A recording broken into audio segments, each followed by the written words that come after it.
দেখো, ওপারের পাহাড়ের ঢালে একটা সরু ফিতের মতো কীরকম সংকীর্ণ এক মেঠো পথ। আমি নিশ্চিত ওটি স্থানীয় পাহাড়ি মানুষদের এক গ্রাম থেকে অন্য গ্রামে যাওয়ার জন্য কোনো শর্টকাট হাঁটা পথ।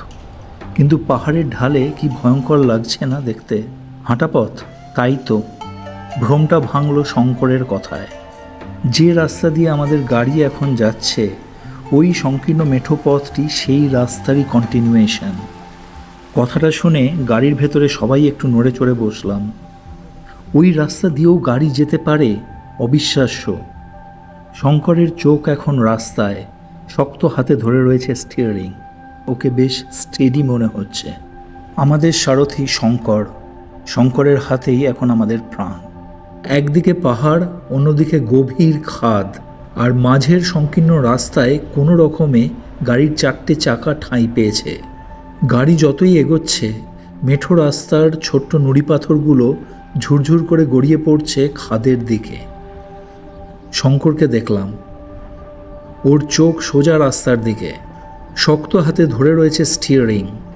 একটু এদিক ওদিক হলেই গল্পটা অন্যরকম হতে পারত।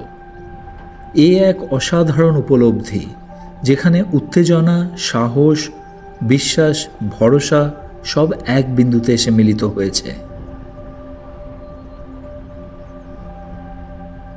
আর ভয়কে জয় করতে পারলেই হিমালয়ের কোলে এক অজানা, অচেনা, ধ্যানমগ্ন গ্রাম। আরও একবার প্রমাণিত হলো, যা কিছু ভালো, যা কিছু সুন্দর, ঈশ্বর তার সবই সাজিয়ে রেখেছেন তোমার জন্য, যদি তুমি তোমার ভয়কে জয় করতে পারো। দেখো, এই নিরিবিলি গ্রাম আধুনিক সভ্যতার ধরাছোঁয়ার বাইরে, যেখানে প্রকৃতির রূপ, গন্ধ, বর্ণের সাথে একাত্ম হয়ে খুঁজে পাওয়া যায় এক নতুন নিজেকে।